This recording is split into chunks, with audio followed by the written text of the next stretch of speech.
Hello students, how are you? I hope you will be fine and healthy.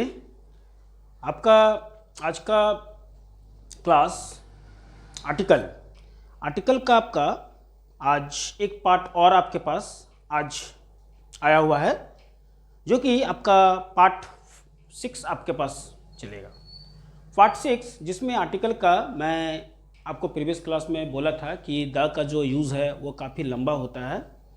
तो आज मैं आपको the का फिर से एक पार्ट और आज एक्सप्लेन करने वाला हूँ, जिसमें आपको द के बारे में मैं बताना चाहता हूँ कि इसके बाद द आप लोग और कहाँ यूज़ कर सकते हैं।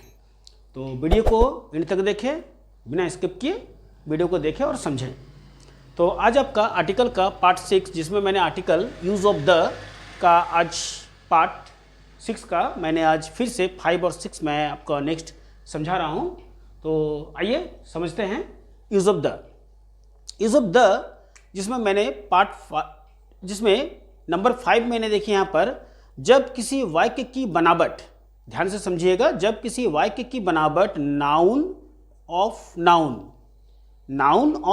मतलब नाउन आएगा, फिर बीच में ऑफ आएगा, उसके बाद फिर से नाउन आएगा, हो तो पहला जो नाउन है उसके पहले द का प्रयोग होता है। पहला नाउन, ये एक पहला नाउन, ये दूसरा नाउन, पहला नाउन के पहले। अब देखिए कैसे एग्जांपल है, देखिए जैसे द गोल्ड ऑफ अफ्रीका, यहाँ पर गोल्ड आपको दिखाई दे रहा है, कौन सा नाउन में जाएगा? तो गोल्ड जाएगा मैटेरियल नाउन में। ऑफ अफ्रीका किस में जाएगा? ये एक देश हो गया जो कि प्रॉपर में जाएगा। तो दोनों आपका क्या है? नाउन है।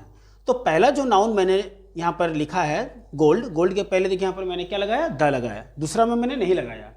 तो जब हम लोग इस तरह का ऑफ लगा के डबल नाउन का काम करते हैं, सेंटेंस में डबल नाउन आ जाता है, तो पहला जो नाउन होता है उसके पहले द लगाया जाता है, द का यूज होता है।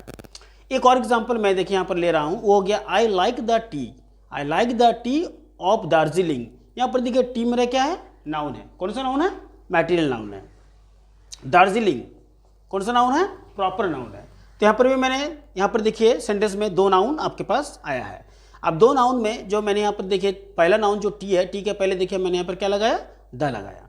तो यहाँ पर देखिए जो मैंने यहाँ पर आपका डेफिनेशन जो बोला कि नाउन ऑफ नाउन, तो जब सेंटेंस हम लोग तैयार करते हैं और सेंटेंस में देखिए नाउन जो आता है दो बार, एक बार और ऑफ लगा के फिर दूसरी बार, तो पहला जो नाउन होता है उसके पहले द अवश्य ही लगता है।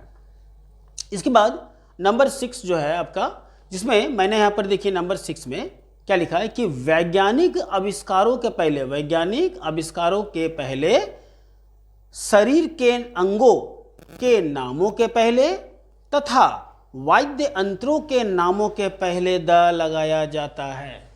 क्या बोला मैंने? कि कोई भी वैज्ञानिक आविष्कार, ऐसा वस्तु जिसका आविष्कार हो चुका है और उसको हम लोग प्रयोग करते हैं, वैज्ञानिक आविष्कार हो गया। वैज्ञानिक आविष्कार के पहले शरीर के अंगों के नामों के पहले, बॉडी पार्ट्स जो हम लोग बोलते हैं, बॉडी पार्ट्स जितने भी हैं, जब सेंटेंस में हम लोग बॉडी पार्ट्स को लेकर कोई सेंटेंस बनाते हैं तो उसमें द लगता है। और वाद्य यंत्र मतलब इंस्ट्रूमेंट, म्यूजिकल इंस्ट्रूमेंट जो होगा, वाद्य यंत्र के नामों का पहले द लगाया जाता है। अब म्यूजिकल इंस्ट्रूमेंट में देखिएगा तबला आते हैं, सितार आते हैं, वीणा आते हैं, हारमोनियम आते हैं, बहुत कुछ आता है जिसमें आपका। अब यहाँ पर देखिए मैंने यहाँ पर एग्जांपल में क्या लिया कि who is invented the bicycle. Who is invented मतलब क्या होता है? आविष्कार करना। इन्वेंटेड द बाईसाइकिल, यह बाईसाइकिल का आविष्कार मतलब बाईसाइकिल की खोज किसने की थी? तो हु इज़ इन्वेंटेड, तो यहाँ पर देखिए बाईसाइकिल जो मेरा आविष्कार है, बाईसाइकिल, उसके पहले देखिए मैंने यहाँ पर क्या लगाया? द लगा दिया। उसके बाद एक एग्जाम्पल लेते हैं इससे, he has a pain in the stomach. यहाँ पर स्टमक क्या है आपका? तो स्टमक आपका बॉडी पार्ट्स में आएगा, शरीर के अंगों का नाम जिसको कहते हैं। तो he has a pain in the stomach, तो स्टमक के पहले देखिए यहाँ पर द लग गया। और नंबर 3 जो है, जिसमें देखिए मैंने लिखा कि can you play the tabla. यहाँ पर तबला आपका म्यूजिकल इंस्ट्रूमेंट है, उसके पहले देखिए यहाँ पर द लग गया। तो क्या पता चला कि कोई भी इन्वेंटेड जो कि हो चुका है, कोई भी साइंटिफिक इन्वेंटेड जो है, जिसको वैज्ञानिक, किसी न किसी वैज्ञानिक ने खोज किया है, उसके बाद शरीर के अंगों के नामों के पहले जो कि बॉडी पार्ट्स होता है, और म्यूजिकल इंस्ट्रूमेंट जो कि वाद्य यंत्र उसके पहले, तो ये सब में भी द लगाया जाता है। तो यहाँ पर देखिएगा और भी बहुत सारे चीज़ हैं, लेकिन बहुत लंबा आपका चैप्टर जा रहा है, तो ये आज के लिए आपका इसको हम एंड कर रहे हैं, क्योंकि कुछ नया फिर अभी आपको मैं बताने वाला हूँ। और एक चीज़ और आपके लिए मैसेज है, वो है कि कमिंग आपका जो एग्ज़ाम मैट्रिक का जो आने वाला है, उस मैट्रिक एग्ज़ाम में का जो क्लास है, मैं स्पेशल क्लास उसमें लेने वाला हूं, तो चैनल से ज़रूर बने रहें। और जो जो क्लास 10 से बिलोंग करते हैं, क्लास 10 के स्टूडेंट हैं, वो चैनल को देखते रहें, चैनल पे बने रहें। आपको इंग्लिश का सारा मटेरियल मैं दे दूंगा।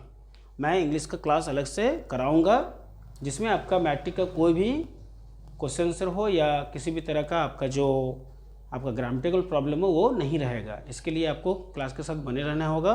तो क्लास 10 वालों के लिए एक मैसेज है, ध्यान जरूर रखें। आने वाले कुछ दिन में मैं क्लास 10 का क्लास स्टार्ट कर रहा हूँ।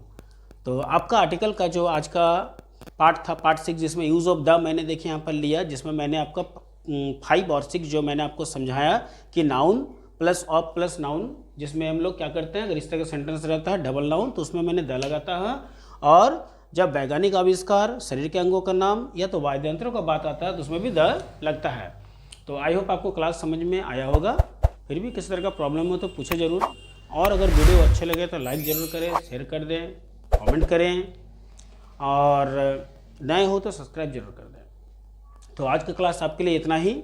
नेक्स्ट क्लास आपके लिए कुछ फिर नया आने वाला है, तब तक के लिए आप तैयार रहें, स्वस्थ रहें, be healthy and take care and bye.